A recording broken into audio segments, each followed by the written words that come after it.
اعوذ باللہ من الشیطان الرجیم، بسم اللہ الرحمن الرحیم۔ اللہ کے بابرکت نام کے ساتھ شروع کرتا ہوں جو دلوں کے حال بہتر جانتا ہے۔ میری طرف سے دیکھتی آنکھوں سنتے کانوں سب کو السلام علیکم ورحمۃ اللہ وبرکاتہ۔ لاکھوں کروڑوں درود و سلام آقا دو عالم خاتم النبیین حضرت محمد مصطفیٰ صلی اللہ علیہ وآلہ وسلم پہ، آپ کی آل پاک پہ، صحابہ کرام پہ، اولیاء کرام پہ درود و سلام کے بعد آج محرم کی 9 تاریخ ہے، اور اصل موضوع کی طرف آنے سے پہلے اصل موضوع یہ ہوگا کہ پی ٹی آئی کا 10ویں محرم کے بعد پرسوں پیر والے دن سے کل اتوار آ گیا، پرسوں سے نام و نشان بھی لوگ ڈھونڈیں گے تو نہیں ملے گا، بالکل انشاءاللہ مکمل طور پہ ختم ہو جائے گی۔ وہ اس ملک کو تباہ کرنے کے مشن پہ آیا تھا، خود تباہ ہو کے رہ گیا، اس کی پارٹی تباہ ہو کے رہ گئی ہے، تفصیل سے بتاؤں گا، اور قوم یوں تھوڑی لاوارث ہو گئی ہے، یہ بھی تفصیل سے بتاؤں گا۔ تو اب سب سے پہلے شہدائے کربلا کے ایصال ثواب کے لیے میری آپ سب سے اپیل ہے کہ زیادہ سے زیادہ قرآن خوانی کریں، ختم وغیرہ دلائیں، اور پانی کی سبیل لگائیں۔ اور یہ میں سنیوں کو کہہ رہا ہوں، شیعہ حضرات تو لگاتے ہی لگاتے ہیں نا، یہ میں سنیوں کی بات کر رہا ہوں۔ تو باقی دیکھیں کس طریقے سے ہمیں یہ عالمی طاقتیں آپس میں لڑا رہی ہوتی تھیں، اور ہم جاہلوں کی طرح لڑ رہے ہوتے تھے، سنی بھی شیعہ بھی۔ یہ سنی شیعہ کا تفرقہ کس نے ڈالا ہے؟ یہ ان عالمی طاقتوں نے۔ پہلے ہمارے وقتوں میں تو ہم ایک ہی مسجد میں جا کے نماز پڑھتے تھے، کوئی یہ تفرقہ نہیں ہوتا تھا کہ شیعہ سنیوں کی مسجد میں نہیں پڑھ سکتا ہے، یا کوئی سنی شیعوں کے امام بار، اس وقت امام بارگاہیں ہوتی ہی نہیں تھی، مسجدیں ہی ہوتی تھی ساری۔ تو باقی کسی کے اس میں نہیں کہنا چاہیے، بس اتنا کہوں گا کہ جو علی سے بغض رکھتا ہے نا وہ بھی کافر، جو عمر سے بغض رکھتا ہے وہ بھی کافر، جو عثمان سے بغض رکھتا ہے وہ بھی کافر، جو عائشہ سے بغض رکھتا ہے وہ بھی کافر، اور جو ان سب سے بغض رکھتا ہے وہ سب سے بڑا کافر۔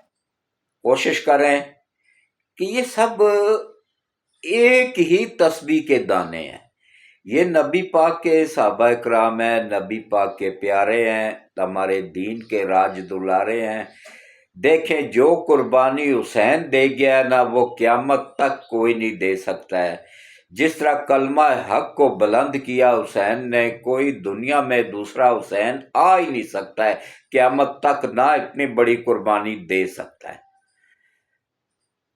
علی بھی ایک ہی ہے، حسین بھی ایک ہی ہے، فاطمہ بھی ایک ہی ہے، ان کے درجے بہت بلند ہیں، لیکن ان کے ساتھ ساتھ درجوں میں عمر بھی برابر ہے، عثمان بھی برابر ہے، ابو بکر صدیق بھی برابر ہے، تقریباً تمام صحابہ کرام جو ہے نا، وہ نبی پاک نے کسی کو نہیں کہا تھا، خود وصیت کی تھی کہ میرے بعد حضرت ابو بکر صدیق نماز پڑھائیں گے۔ یہ حضور نے اپنی زندگی میں ہی کہہ دیا تھا نا۔ تو دیکھیں علی نے کوئی ہیل و حجت نہیں کی کہ میں تو ان کا کزن بھی ہوں، پھر ان کا داماد بھی ہوں، میرا حق زیادہ ہے، انہوں نے نہیں کہا تھا۔ تو ہم کون ہوتے ہیں پھر تفرقہ ڈالنے والے؟ اپنے آپ کو مضبوط کریں اور یہ ان عالمی طاقتوں کی ایجنٹوں کو ناکام بنائیں، یہ جو ہمیں اس تفرقہ میں ڈالے ہوئے تھے۔ دیکھیں کتنا دشمن بنا دیا ہوا تھا ایران کو اور سعودی عرب کو، اب دیکھ لیں دونوں کو ایک ہی کر دیا نا اللہ پاک نے، اور ذریعہ کس کو بنا دیا؟ चाइना को। तो बाकी ज़्यादा से ज़्यादा कुरान ख्वानी करें, ज़्यादा से ज़्यादा इसाले सवाब करें, और ज़्यादा से ज़्यादा ख़त्म वगैरह दिलाएं, पानी की स्पीलें लगाएं, और अलीम बनाएं। जो कुछ भी बनाए ना, वो 10वीं मुहर्रम को अलीम का ख़त्म दिया जाता है, वो भी करें। कोई ममानियत नहीं है कि सुन्नी नहीं कर सकते हैं, सब कर सकते हैं। इसाले सवाब पहले हज़रत मोहम्मद मुस्तफ़ा सल्लल्लाहु अलैहि वसल्लम को करें, उसके बाद शोहदाए करबला को करें, उसके बाद 1,24,000 पैगम्बरों को करें, फिर शोहदाए करबला को करें, सहाबा कराम को करें, औलिया कराम को करें, सबको मिलत करें। वो उसके खजानों में कोई कमी नहीं है, वो सबको बराबर का, जितने भी दुनिया से जा चुके होते हैं ना, सबको सवाब मिलत कर दें, सबको पहुंचेगा इंशाअल्लाह। तो अब आप आ जाए जनाब असल मौजू की तरफ। देखें, मैंने क्या कहा था कि ये जब देखे अदालतों में भी ट्राउट इनके बैठे हुए थे, वो साकब नासूर जैसे, वो बंदयाल जैसे, ये 2 नंबर शाह जैसे, ये जस्टिस मनीब जैसे गद्दार जब बैठे हुए थे ना, उस वक्त भी मैंने हक का अलम बुलंद किया, हक सच बताया, सब लोगों को कोशिश की सच और हकीकत बताने की। तो अब भी बता रहा हूँ कि देखें, अल्लाह की मदद से उनको मुंह काले हो गए हैं और हक का बोल भाला हो गया है। अब देखें, उनकी पार्टी मुकम्मल तौर पे ख़त्म हो चुकी है, और ये कैसे हुआ है, उन्होंने खुद ही किया है। आपने 13 साल इनको मिले हैं, 13 साल में बच्चा पैदा होके जवान हो जाता है। केपीके में 13 साल में ये वो मिसाली सूबा उसको बना सकते थे कि पंजाब के लोग भी फख्र करते और कहते यार, पंजाब में भी हम इन शरीफ फैमिली को छोड़े उनको लाते हैं, और जरूर लाते। क्यों नहीं ला सके? कि उन्होंने केपीके को तबाह कर दिया। जब हुकूमत मिली तो केपीके का सूबा सबसे कम कर्जदार था, सिर्फ 8 अरब का कर्जदार था। 73 सालों में 8 अरब का कर्जदार था। इन मरदूदों ने 13 सालों में उसी सूबे को 988 अरब का कर्जदार कर दिया। इतने इतने बड़े स्कैंडल है इनके करप्शन के कि खरबों में है, खरबों से नीचे तो उन्होंने करप्शन की ही नहीं। तो फिर कौम यूथर कहती है नहीं जी, आलम इस्लाम का लीडर है। ओ भाई, आलम इस्लाम का नहीं, आलम कादियान का और आलम यहूद का लीडर है। आलम इस्लाम का होता तो अब तक कितने मुल्क अपील कर चुके होते। भट्टो के लिए तो पूरी दुनिया के लोगों ने अपील की थी जिया के आगे, लेकिन वो आलमी ताकतों का टाउट था, उसने नहीं मानी थी किसी की भी बात। तो सऊदिया के शाह फैसल ने तो ना, सॉरी, सऊदिया के शाह खालिद ने, शाह फैसल तो शहीद हो चुके थे, शाह खालिद ने ऑफर की थी ज़िया को कि जितना इसका वजन है जुल्फ़िकार अली भुट्टो का, इतनी ही तादाद में हम दूसरी तरफ पे सोना रखते हैं, तोल के हमें दे दो। लेकिन ज़िया ने वादा किया कि भाई मैं इसको फांसी नहीं दूंगा, और बाद में फांसी दे दी। किसके कहने पे? अमेरिका के कहने पे। अमेरिका का इतना पाकिस्तान पे वो था, हम आज़ाद नहीं हुए थे, अब हम आके असल में हाफिज साहब के दौर में आज़ाद हुए हैं अमेरिकी गुलामी से। ये पाकिस्तान अंग्रेज़ों की गुलामी से निकल के अमेरिकियों की गुलामी में चला गया था। शौकत अजीज, अमेरिका ने एक फ़ोन किया उस वक्त के आर्मी चीफ को कि भाई ये मैं अपना बंदा भेज रहा हूँ, उसको फौरन वज़ीर-ए-आज़म बनाओ। रातों रात उसका शनाख्ती कार्ड वो पहुंचा पाकिस्तान, रातों रात उसका शनाख्ती कार्ड बना। वो पाकिस्तान का शहरी नहीं था, पाकिस्तान का शनाख्ती कार्ड भी उसके पास नहीं था, और एड्रेस शनाख्ती कार्ड में क्या लिखा गया? आरजी एड्रेस वज़ीर-ए-आज़म हाउस, मुस्तकिल एड्रेस वज़ीर-ए-आज़म हाउस। यहां तक हम बेबस हो चुके हुए थे। इन अमेरिका के आगे किसी को बोलने की हिम्मत नहीं होती थी। ये तो कह रहा है ना, एब्सोल्युटली नॉट, मैंने बोला इसका बाप भी नहीं बोल सकता था, ये उनका ही मोहरा था, उनसे ही पैसे लेके डॉलर लेके तो मुल्क को तबाह करने के मिशन पे आया था। तो जो मुल्क को तबाह करने के लिए आया था, अल्लाह ने उसको तबाह कर दिया। ये होती है अल्लाह की लाठी, वहां पे उसकी लाठी बेआवाज होती है, लेकिन जब पड़ती है ना तो नानी याद करा देती है।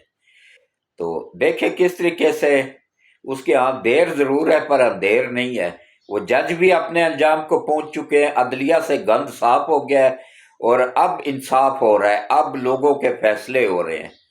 वो तो सिवाय इमरान के और किसी के वो फैसला करते ही नहीं थे या किसी और को इंसाफ देते ही नहीं थे। वो मरदूद इंसाफ की कुर्सी पे बैठ के इंसाफ बेच रहे होते थे। लाहौर हाईकोर्ट का तो ये हाल था कि उसके दामाद, ससुर और दामाद ने मिलके पूरा लाहौर हाईकोर्ट ठेके पे दिया हुआ था। जो ट्रक भर के देता था ना, ट्रक कहते थे भाई एक ट्रक आ गया है, 2 ट्रक आ गया है, जो ट्रक भर के देता था ना उसको इंसाफ मिलता था। तो जो गरीब आदमी को तो लटका देते थे वो। तो अब देखें, पाकिस्तान अल्लाह के हुक्म से अमरीकी गुलामी से निकल गया है और ना सिर्फ पूरी दुनिया को इस वक्त लीड कर रहा है, बल्कि उसमें 5 सुपर पावर भी शामिल हैं, 5 एटमी मुल्क भी शामिल हैं जिनको लीड कर रहा है पाकिस्तान। इस वक्त पाकिस्तान आलम इस्लाम का वो लीडर बन के उभरा है कि जिसकी हर बात वो मानने को तैयार है, मिन्नतें कर रहे हैं कि सरकार आए हमारे मुल्क का दौरा करें। ट्रंप अब पहले आर्मी चीफ को बुलाया, अब एयरफोर्स के चीफ को बुलाया कि यार एक तो नहीं बिका, शायद यही बिक जाए, लेकिन इंशाल्लाह कोई भी नहीं बिकेगा। तो वैसे ये पाबंदी होनी चाहिए कि सरकारी मुलाजिम कोई भी किसी मुल्क का दौरा नहीं कर सकता है उनकी दावत पे। सरकारी मुलाजिम की तो हैसियत ही नहीं होनी चाहिए दौरा करने की, ये पाबंदी होनी चाहिए। तो उसके बाद देख लें पीटीआई के लोग टूट टूट के, क्योंकि कानूनी तौर पे उन्होंने इलेक्शन लड़ा था आज़ाद उम्मीदवार के तौर पे। अब उन्होंने 7 दिन के अंदर अंदर किसी पार्टी में शामिल होना था जिसकी हैसियत कौमी असम्बली में मौजूद हो, जो उस पार्टी के नाम पे निशान पे इलेक्शन लड़के जिसका सरबराह आया हो। ये बढ़ के जाके सुन्नी इत्तेहाद कौंसिल में, जिसका वो अहमद रजा सबसे बड़ा गद्दार है, जो ज़िया-उल हक के दौर में मैं इसको अच्छी तरह जानता हूँ, इसने चुन चुन के लोगों को भर्ती किया, अमेरिका से डॉलर लेके, ये अमेरिकी एजेंट है पक्का। तो लोगों को भर्ती कर करके अफगानिस्तान भिजवाया, यही बंदा था जिसने ये काम किया था, लोगों को खरीद खरीद के अमेरिकी गुलामी में दे रहा था। तो अब देखें किस तरीके से वो किया उन्होंने कि ये सुन्नी इत्तेहाद कौंसिल में शामिल हो गए जी इलेक्शन जीतने के बाद। अब सुन्नी इत्तेहाद कौंसिल का सरबराह अहमद रजा खुद आज़ाद उम्मीदवार के तौर पे इलेक्शन लड़ा था, उसका तो कौमी असम्बली में वजूद ही नहीं था सुन्नी इत्तेहाद कौंसिल का, तो उसको कैसे ये सीटें मिल सकती थी। अब ना ही ये, क्योंकि उस पार्टी में शामिल हुए हैं, ये अब भी आज़ाद ही है और इलेक्शन कमीशन ने इनको आज़ाद ही डिक्लेयर कर दिया, क्योंकि कानून कहता है कि उस पार्टी में शामिल होना है जिसका पहले से वजूद कौमी असम्बली में या सूबाई असम्बली में मौजूद हो। अब सुन्नी इत्तेहाद कौंसिल का वजूद ना कौमी असम्बली में था ना सूबाई असम्बली में था, क्योंकि इन्होंने तो अपनी पार्टी के नाम पे इलेक्शन ही नहीं लड़ा था, आज़ाद उम्मीदवार के तौर पे इलेक्शन लड़ा था, इमरान के वोटों से जीते थे, वरना अहमद रजा की कोई औकात नहीं है, सबको पता है कि ये अमेरिकी एजेंट है। तो एक अमेरिकी एजेंट ने दूसरे अमेरिकी एजेंट को सपोर्ट की और वो दोस्त धांधली से और फॉर्म 45 जाली बना के उससे जीत गए थे। अब जितने भी देखे, शाह महमूद कुरैशी की बेटी का पकड़ा गया है और बहुत सारे तकरीबन 60-70 के करीब पकड़े गए हैं जिनके फॉर्म 45 जाली निकले हैं।